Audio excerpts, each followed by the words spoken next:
Kemudian kita lihat kasusnya. Habib mengatakan saya baik-baik saja, saya sehat.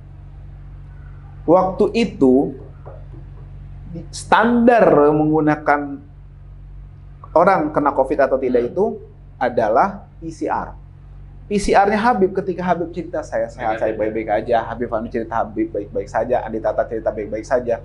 Itu PCR-nya belum keluar. Tahu. Dan habis itu, habis Habib mengatakan baik-baik saja, di fakta persidangan saya tanya kepada saksi di situ yang hadir waktu itu, yang tahu kondisi Habib Rizik. Apa Habib Rizik habis ngomong baik-baik saja pingsan, tidur, sakit, demam, apa bed rest? Enggak, Habib baik-baik saja. Habis ngomong itu makan, normal. Berarti sejalan dong dengan apa yang disampaikan. Memang kan? dia sehat, tapi ternyata hasil tesnya.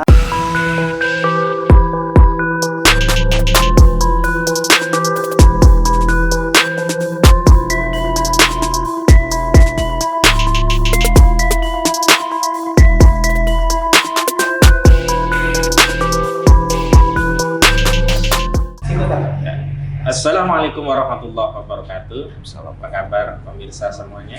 Jumpa lagi. Oh aduh, kayak pilih Harun dong kalau jumpa lagi. Nah, kita menyebut siapa yang menjadi sahabat kita, bukan juga sahabat RH, tapi kita menyebutnya sebagai sejawat AK. Di channel AK channel ini siapapun Anda adalah sejawat AK. Kita adalah mitra sejawat. Salam advokat. Nah, hari ini perspektif advokat akan menguliti daging-daging yang sekira tidak akan kalah daripada tokoh-tokoh pendahulunya. Sebelumnya kita ketemu dengan Bang Refli Harun, Bang Ihsanuddin Nursi, dan hari ini praktisi hukum, tentu tidak sekedar berteori tapi terjun ke lapangan dan pernah menjadi mitra saya dengan Gus Nur ketika membela Gus Nur. Siapa lagi kalau bukan Bang Aziz Januar. Assalamualaikum Bang Aziz. Assalamualaikum warahmatullahi wabarakatuh. Sehat Bang Aziz. Alhamdulillah Bang.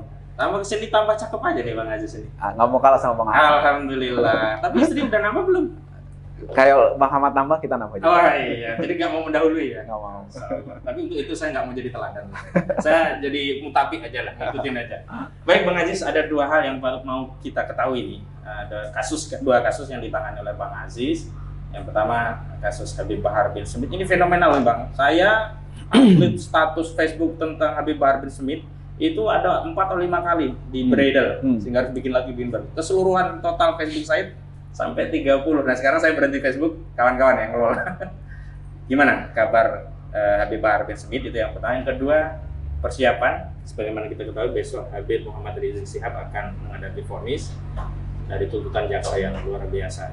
Tidak masuk logika 6 tahun untuk persoalan kesehatan yang sebenarnya itu umum, orang itu melakukan aktivitas kesehatan, mungkin ditanya belum tahu atau menjawab tidak tahu, tidak sesuai, itu biasa saja gitu. Tapi dituntut 6 tahun. Oke, monggo. Ya, yang pertama terkait dengan Habib Bahar bin Smith, kondisi beliau alhamdulillah sehat. Kemarin memang beliau sedikit ada keluhan lambung. Beliau ini memang ada penyakit di lambungnya, ada sakit di lambungnya. Jadi sering kambuh. Nah, ketika kambuh bahkan saking lemahnya beliau harus diinfus. Dan kemarin sidang hari Selasa kemarin itu beliau dalam kondisi diinfus. Sampai pembantaran nggak waktu itu? Enggak, karena di tahanan tapi diinfus. Karena memang terlalu sangat lemah seperti itu. Beliau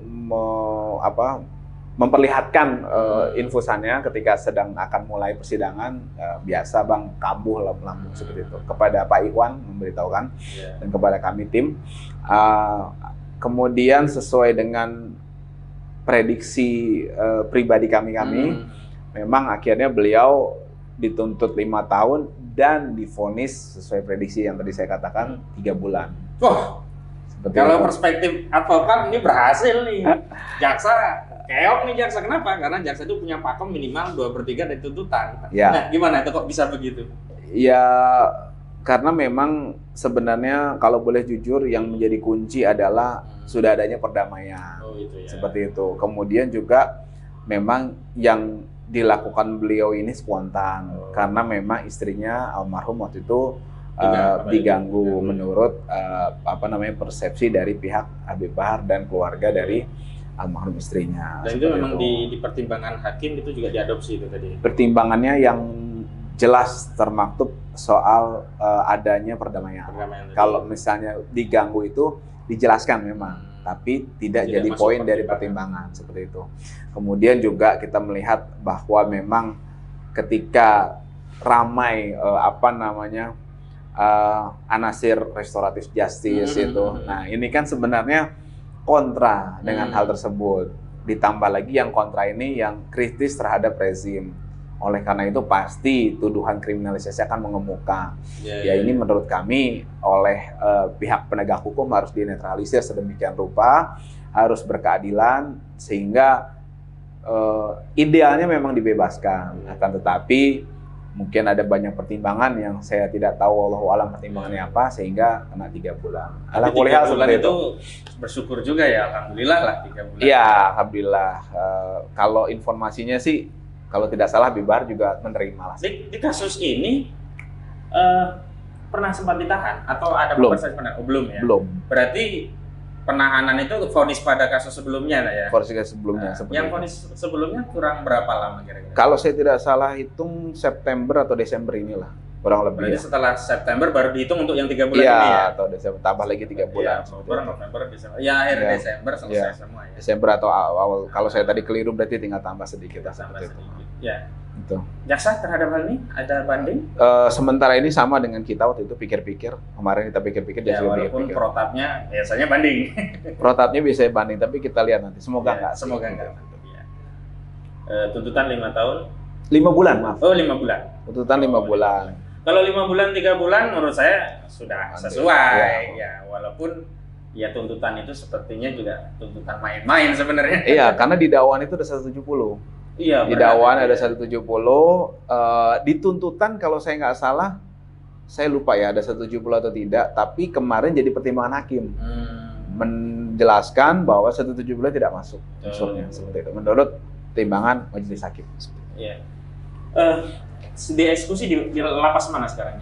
Di Gunung Sindur. Oh, Gunung Sindur ya. Kalau dulu kan pernah di Kerajek ya. Pondok Kerajek. Saya 2 kali di Kerajek, di Gunung Sindur sekali saya untuk beliau. Nah, untuk Habib Bahar ini, beliau sendiri apa sikap yang diambil? Apa sama juga dengan tim?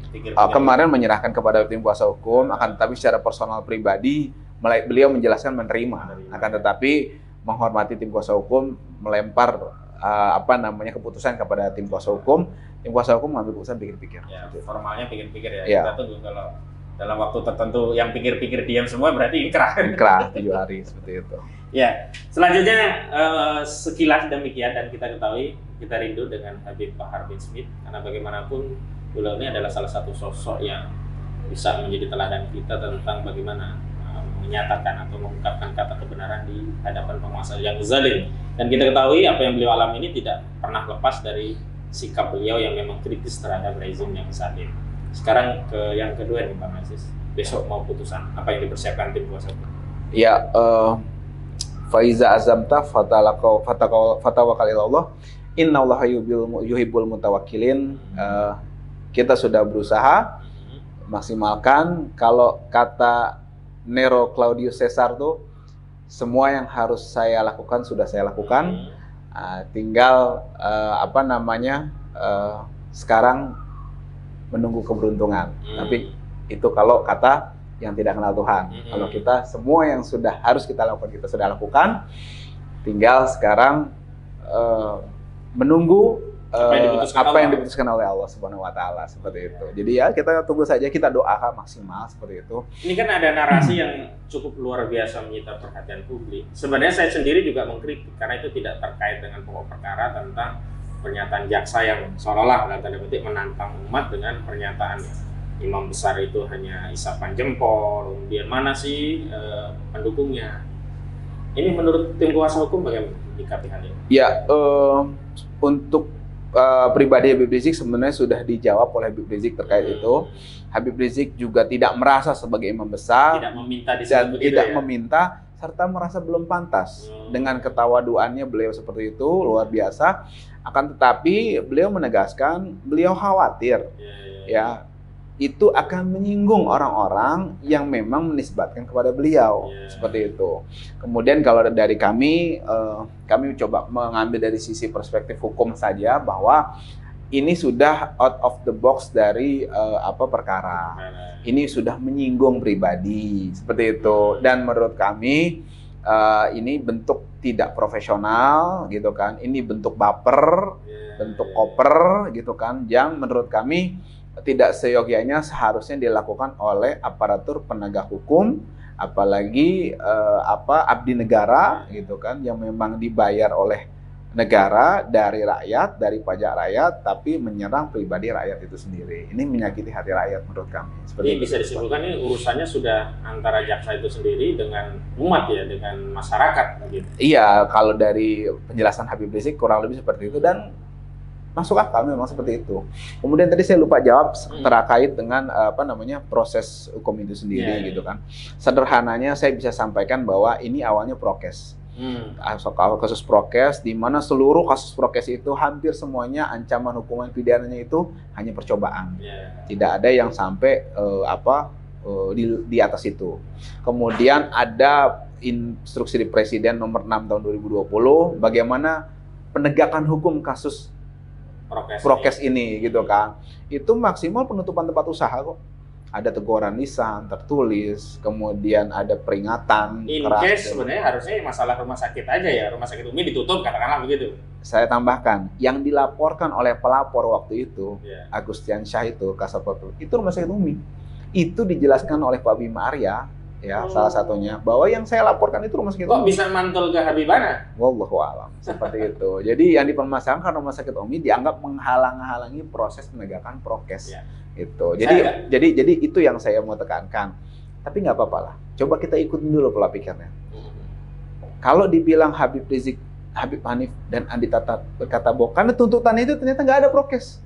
Untuk informasi, di dakwaan ada, di tuntutan nggak ada. Di tuntutan itu mereka menuntut berita bohongnya. Pasal 14 ayat 1 itu ya. 14 Undang-Undang 146. Nah, di Undang-Undang 146 itu sendiri itu sudah dijelaskan.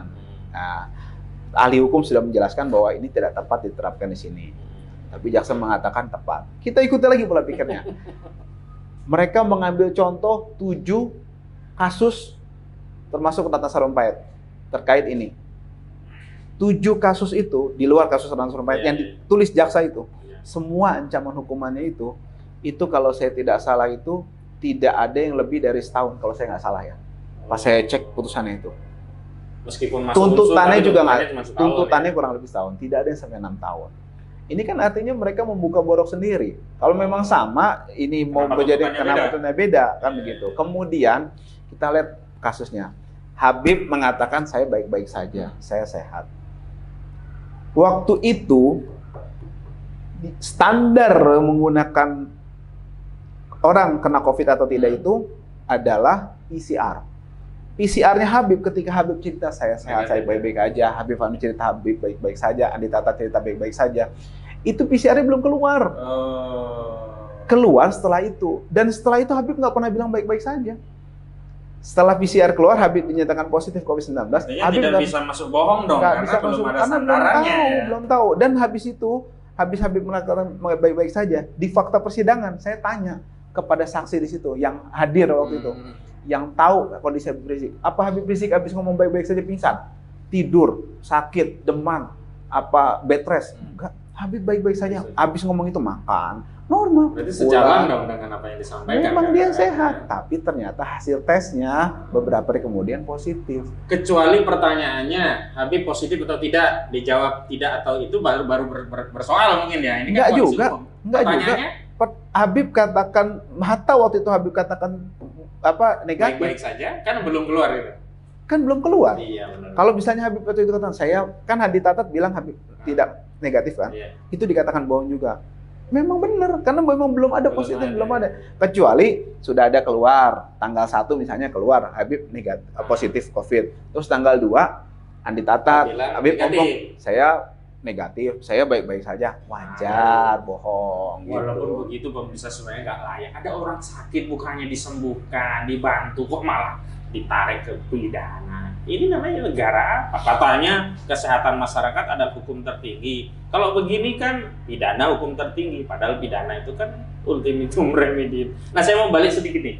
Dulu di awal-awal kan kita masih ingat, awalnya kan prokes, Undang-Undang nomor 6 tahun 2018. Ya. Khususnya pasal 93 contoh pasal 9 lah. Ancamannya kan cuma setahun. Dan penanganan pelanggaran wabah. Nah, Ada yang 2. wabah. Kan itu nggak bisa untuk menahan. Terus muncullah 160.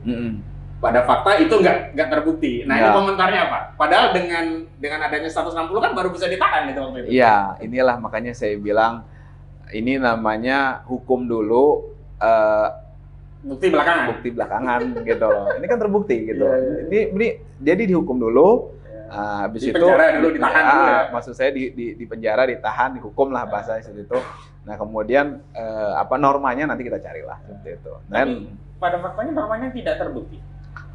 normanya terbuktinya yang lain. Lah iya, yang megang 160 kan enggak? Iya, itulah makanya saya bilang kalau ada yang bilang apa darurat gitu kan, ya saya setuju. Darurat penegakan hukum yang berkeadilan, darurat kesewenang-wenangan. Karena semua yang dilakukan terhadap Habib Rizik dan kawan-kawan itu tidak lepas dari 2 hal tadi. Tidak lepas dari kesewenang-wenangan, tidak lepas dari penegakan hukum yang dari persepsi kami diduga tidak berkeadilan. Seperti itu. Iya. Saya mau ambil perseden ya. Kan dari 2 kasus sebelumnya, baik di Megamendung dan juga di Petamburan, genrenya kan genusnya masih prokes semua lah, walaupun dengan penanganan wabah atau undang-undang karantina kesehatan kan prokes. Di luar genre itu kan tidak terbukti, 160-nya kan penghasutan tidak terbukti. Punya keyakinan enggak? Karena di kasus RS Umi kan sebenarnya harusnya genrenya juga tetap kesehatan. Muncul pasal hoaks, Ya. 14 ayat 1 Undang-Undang Nomor 1 Tahun 1996. Punya keyakinan enggak? Ini nanti akan sama dengan nasibnya 160 KUHP yang akhirnya tidak terbukti. Kalau secara norma saya tegaskan dulu, di dakwaan Megamendung itu ada 160-nya. Di tuntutan ada juga 160-nya. Tapi tidak terbukti. Tapi tidak terbukti. Kalau di Megamendung 160-nya tidak ada. Tidak ada. Ada prokesnya saja gitu. Kemudian di dakwaan di tuntutan juga seperti itu. Nah, kalau di Rumah Sakit Umi ini menariknya prokesnya di dakwaan ada, satu undang-undang bohong itu ada, tapi di tuntutannya prokesnya hilang, tinggal yang bohong aja, gitu. Jadi sedikit berbeda, tapi keyakinan kita tetap sama karena hakim ini bebas untuk menentukan sepanjang itu di dakwaan. Kami yakin majelis hakim ini akan bijaksana, berkeadilan, dan insya Allah mudah-mudahan diberi petunjuk oleh Allah untuk memutuskan dengan adil, ya, tidak melukai rasa keadilan dengan kewenangannya yang digunakan sebaik-baiknya, dan hakim-hakim ini insya Allah memutuskan, ya, menyadari bahwa keputusan ini akan ada pertanggungjawabannya kelak di akhirat, gitu kan. Kita sebagaimana selalu diulang-ulang oleh Habib Rizik, kita semua bersidang di sini. Kelak nanti di akhirat kita akan mengalami persidangan yang sama. Bedanya semuanya jadi terdakwa. Allah Subhanahu wa taala yang jadi pengadilnya. Seperti itu, makanya mudah-mudahan majelis hakim selalu teringat dan menjaga itu supaya memutuskan dengan adil, sehingga nanti pada pengadilan yang sesungguhnya kelak beliau-beliau ini, majelis hakim yang mulia ini, melewati ujian sidang itu dengan mulus karena memutuskan dengan keadilan, tidak zolim kepada ulama, kepada habaib, kepada masyarakat, seperti itu. Ya, ini saya baca di sosmed sudah ramai sekali. Ada berbagai daerah akan memberikan dukungan datang ke Pengadilan Negeri Jakarta Timur, dan bahkan ada beberapa komunitas di luar Islam kan ikut memberikan dukungan. Gitu. Himbauan dari tim hukum terhadap animo masyarakat yang mencintai Habib Rizik Syihab dan ingin menunjukkan kecintaan mereka dengan menghadiri bukti cinta mereka, apa yang akan disampaikan tim hukum? Dan kira-kira ada pesan khusus nggak dari Habib Rizik terhadap rencana itu, terhadap kehadiran mereka? Kalau disampaikan kepada tim hukum, tidak ada mengenai soal masyarakat atau para pecinta kebenaran dan penegak hukum yang berkeadilan. Pencinta Habib Rizik tidak ada secara pribadi dan langsung. Kemudian kalau dari kami, menurut hemat kami bukan kompetensi dan ranah kami untuk mengomentari itu, karena bukan ranah dan wewenang kami. Akan tetapi kalau soal cinta, menurut saya pribadi hal-hal tersebut atau segala hal bisa saja terjadi atas nama cinta itu sendiri. Atas cinta buta juga ya. Atas nama cinta atas nama cinta induk gajah itu tidak menginjak anaknya. Atas nama cinta induk harimau rela mati untuk mempertahankan anaknya. Ya, atas nama cinta apapun bisa terjadi, dan makanya janganlah bermain-main dengan cinta itu sendiri, seperti itu. Baik, menarik sekali pemirsa acara kita, podcast kita. Sebenarnya bikin panjang, lebar, lama, tinggi, dalam. Nanti takut kita kehabisan waktu. Tapi saya kira sudah cukup. Dan sebelum podcast kita ditutup nih, Bang Aziz ini ada pesan dan kesan buat pemirsa, khususnya kepada umat Islam yang hari ini tetap konsisten istiqomah untuk memperjuangkan keadilan dan melawan kezaliman. Ya, keadilan itu akan tegak meskipun kita tidak akan terlibat di dalamnya. Akan tetapi kita akan tumbang jika kita tidak berperan dalam penegakan hukum yang berkeadilan itu sendiri. Seperti itu. Artinya ini adalah tanggung jawab kita, gitu kan. Keadilan itu memiliki hati nurani, dimiliki oleh hati nurani kita masing-masing, dan mari kita suarakan keadilan itu untuk Indonesia yang lebih baik lagi, karena negara yang baldatun thayyibatun warahmah itu tidak akan terwujud jika tanpa keadilan yang ditegakkan di wilayah tersebut, seperti itu.